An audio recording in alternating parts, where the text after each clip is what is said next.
Bien-aimés dans le Seigneur, Shalom, que la paix du Seigneur Jésus-Christ soit avec nous. Bienvenue dans notre émission habituelle.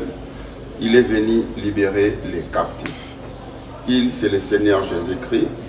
Et nous sommes en train de parler sur comment être guéri par le Seigneur Jésus-Christ. Nous avons déjà donné les principes que beaucoup de gens ignorent. Pour être guéri, nous avons dit qu'il y en a 7. Et nous sommes en train de parler sur le 7e principe pour être guéri. Et nous avons dit que le principe est que bénir Dieu pour la réponse à votre prière et agir selon sa promesse. Donc ici, c'est vraiment la foi en action. Quand nous avons parlé du 6e principe, nous avons appelé cela le principe de la foi. Mais là, c'était la foi passive. Mais ici, c'est la foi active. Donc, c'est l'étape de la démonstration. Selon Hébreux chapitre 11, verset 1, la foi, c'est une ferme assurance des choses qu'on espère. Ça, c'est la foi passive. Vous avez seulement de l'assurance. Mais la deuxième partie dit une démonstration des choses qu'on ne voit pas. Maintenant, là, c'est ce que nous sommes en train de dire. Quand vous avez prié, la première des choses, après avoir prié, commence à bénir le Seigneur. Tu n'as pas encore vu les résultats, mais déjà, par la foi, tu remercies le Seigneur. Et nous avons démontré comment est-ce que les gens qui nous ont précédés ont appliqué ces principes, en bénissant le Seigneur avant les résultats. Après cela, nous avons dit, il faut maintenant il faut passer à l'acte. Agir selon la parole de Dieu. Donc, vous n'avez pas encore vu des résultats, mais vous agissez. Et quand vous posez l'acte, vous commencez à agir, le Seigneur voit votre foi et il vous accompagne. C'est comme ça que nous avons démontré comment est-ce que les paralytiques ont marché, comment est-ce que les mains des gens ont été tendues et rendues flexibles pendant que c'était des mains qui ne fonctionnaient pas. Comment est-ce que la belle-mère de Pierre a été mise debout. Donc ils ont mis en pratique la parole de Dieu. Après avoir prié, alors commencez à agir, commencez à travailler, commencez à aller au service, commencez à poser des actes. Et vous verrez que au fur et à mesure, vous allez être totalement guéri. Toujours, pour ce qui concerne le 7e principe, il y a aussi une chose, confessez votre guérison. Voilà. Ça, c'est ce que nous voulons encore ajouter aujourd'hui. À part donner des actions de grâce, agissez selon la parole de Dieu, confessez aussi votre guérison. Bien-aimé, il y a un mystère. Le mot confesser veut dire déclarer ce qui est dans le cœur. Aujourd'hui, le mot confesser a pris un sens négatif parce que très souvent, nous confessons toujours nos péchés. Mais oui, c'est vrai, c'est confesser les péchés. C'est vraiment le sens du verbe confesser parce que le péché est dans le cœur. Mais confesser veut dire plus que ça. C'est déclarer ce qui est dans son cœur. La Bible dit dans Romains chapitre 10, verset 10, c'est en croyant au cœur on parvient à la justice et en confessant de la bouche on parvient au salut. Donc, nous devons croire dans notre cœur que Jésus nous a guéris et nous devons les confesser.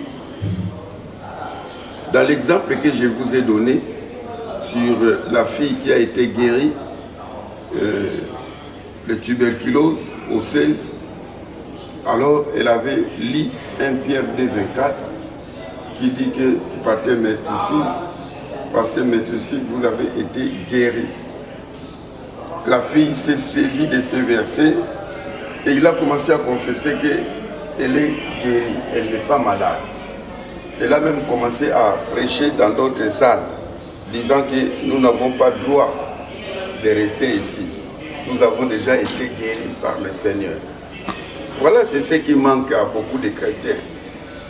Vous priez pour lui, même s'il sent que le Seigneur a agi, mais c'est qu'il va confesser toujours négatif. Nous confessons beaucoup plus ce que les médecins ont dit que ce que la parole de Dieu a dit. Voilà.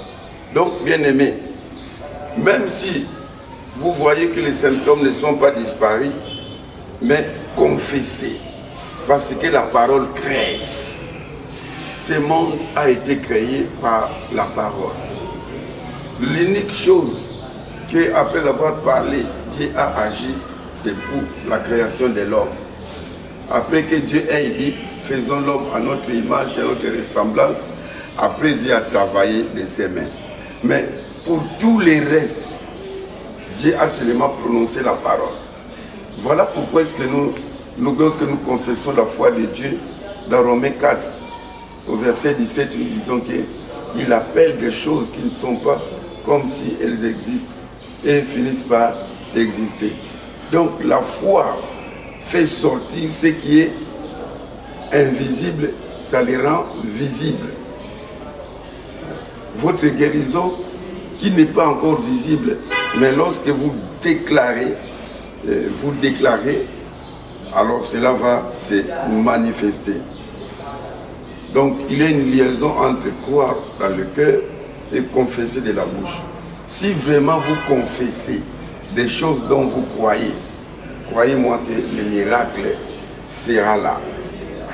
Marc chapitre 11, verset 23.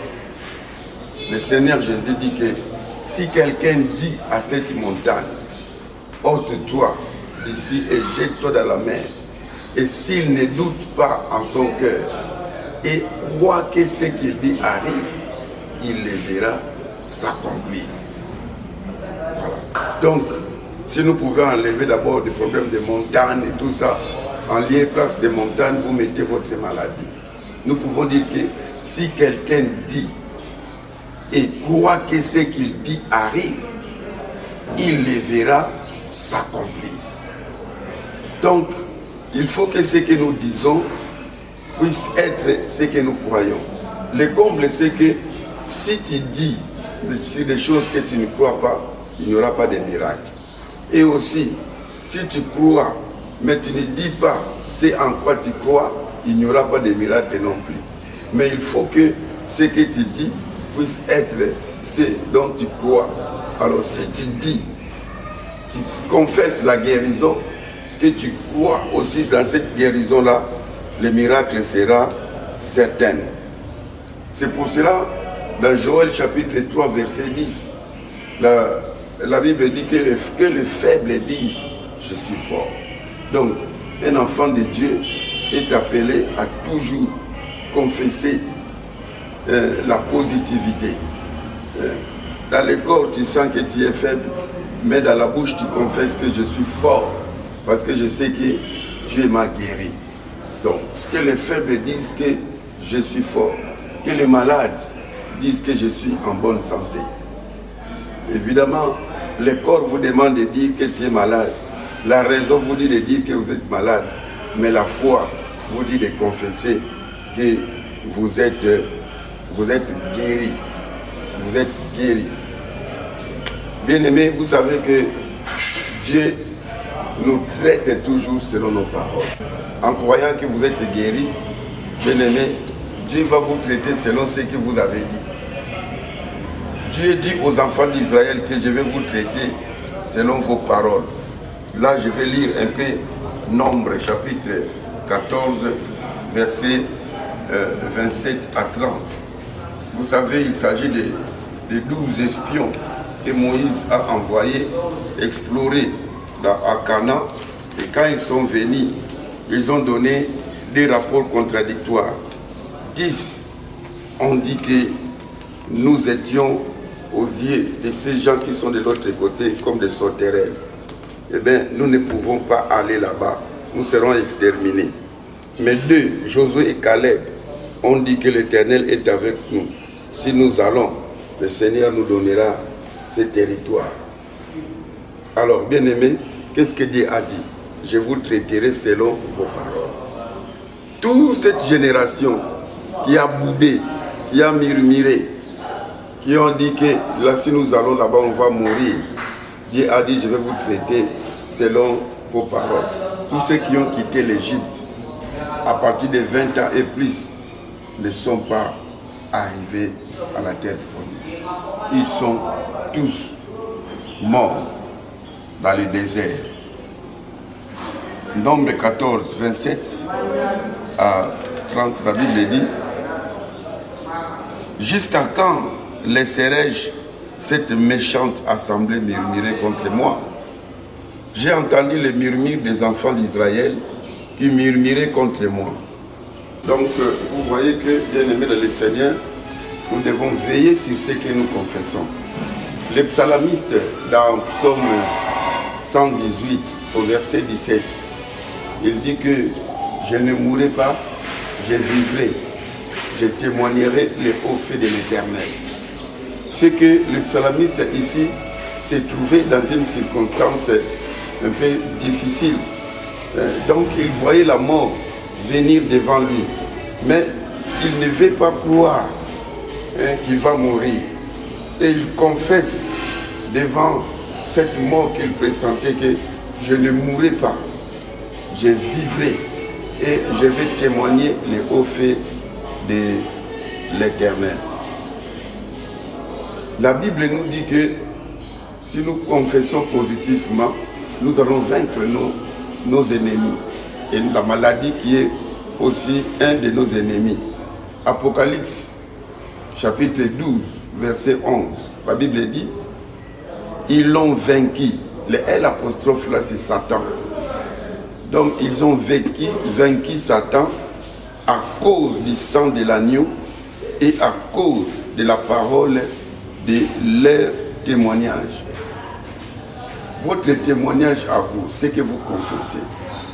Donc, autrement dit, nous pouvons dire qu'ils ont d'abord vaincu l'ennemi sur le terrain d'Israël, devenant un enfant de Dieu racheté par le sang de Christ, et ensuite en confessant la parole de leur témoignage.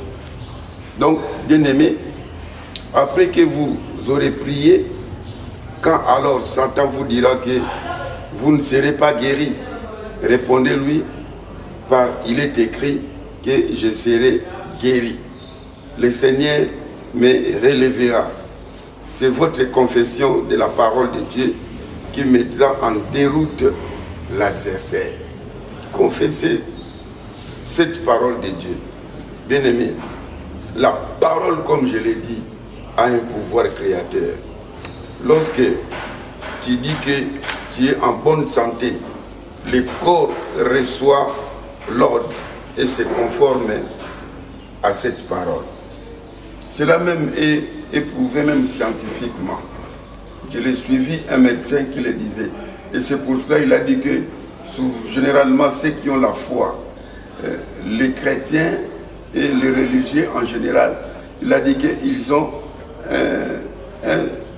une sorte de surplus dans leur vie de 15 ans à cause de leur croyance, à cause de ce dont ils croient. Donc, bien-aimé, lorsque tu te dis que je suis en bonne santé, le corps reçoit l'ordre et se conforme à cette parole. Votre cerveau oblige cette partie-là de bien fonctionner parce que votre parole lui a donné de l'ordre. Au désert, quand Jésus fut tenté par Satan, les seules paroles que ce dernier entendit furent « Il est écrit ». Il est écrit, il est écrit. Jésus répondait toujours par ce qui est écrit et il confessait cela. Comme résultat, la Bible dit, dans Matthieu 4, verset 11, le diable le laissa. Et si aussi vous insistez par « il est écrit », par « je suis guéri », la maladie finira par vous laisser. Le moyen du Christ pour résister au diable et pour vaincre le diable fit de confesser la parole écrite. Jésus a confessé la parole. confessez votre guérison, confessez la promesse de Dieu. Puisque son moyen est le meilleur, le moyen que Jésus a utilisé, c'est le meilleur. Ce que Jésus a fait a toujours été le meilleur. Alors nous disons que puisque son moyen est le meilleur, suivons donc son exemple et n'en enseignons pas d'autres. Restons par confesser positivement. Dans Éphésiens 4, 27, la Bible dit « Ne donnez pas accès au diable ». Et lorsque nous confessons négativement, nous sommes en train de donner accès au diable. Dans Jacques chapitre 4, au verset 7, il est dit « Résistez au diable et il fuira loin de vous ». Nous résistons au diable en confessant des positivités. Prenons l'exemple d'un homme de Dieu, une histoire relatée par le docteur Osborne. Il dit, un homme vint me voir avec un genou en bien mauvais état. Le docteur lui avait affirmé qu'une amputation était indispensable. Donc on devait l'amputer la jambe. Il fut instantanément guéri quand ils ont prié pour lui. Quand les docteurs Osborne ont prié pour lui, il était instantanément guéri. Mais 5 à 6 jours après, alors qu'il marchait dans la rue, l'ancienne douleur revint. Il dit, cela ne peut pas être. La personne a refusé ces douleurs.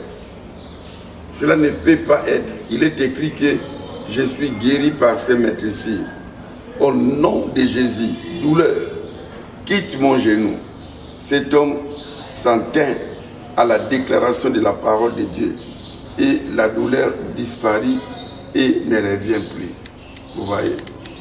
Donc il a chassé cette douleur par la déclaration.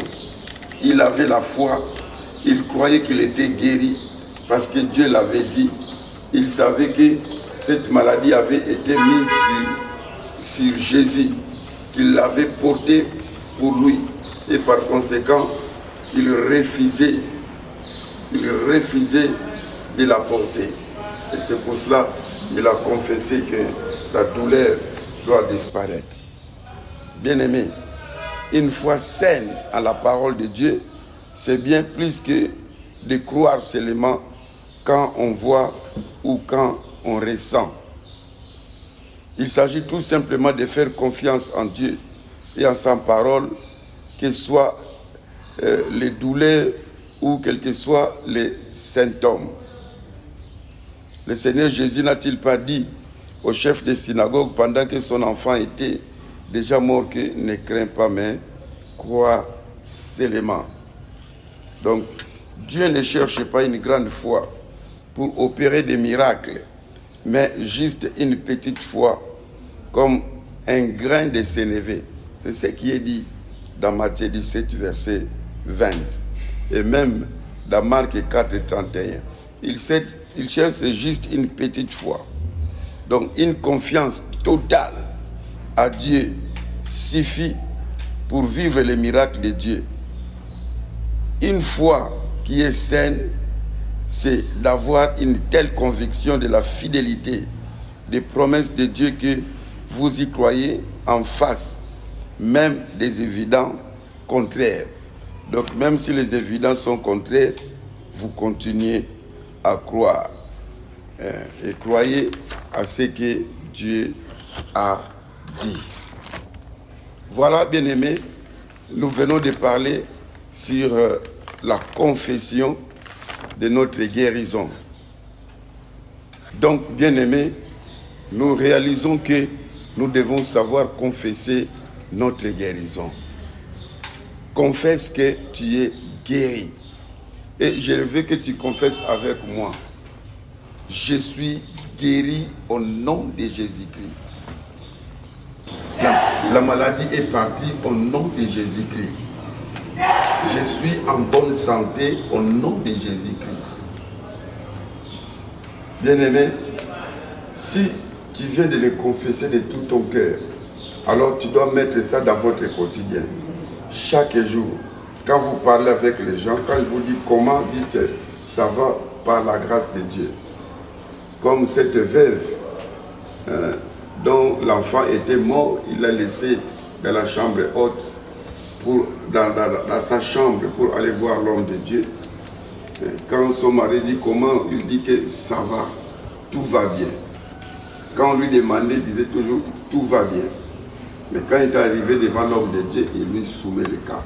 Vous aussi, changez votre langage. Changez votre langage. Et témoignez les hauts faits de l'Éternel.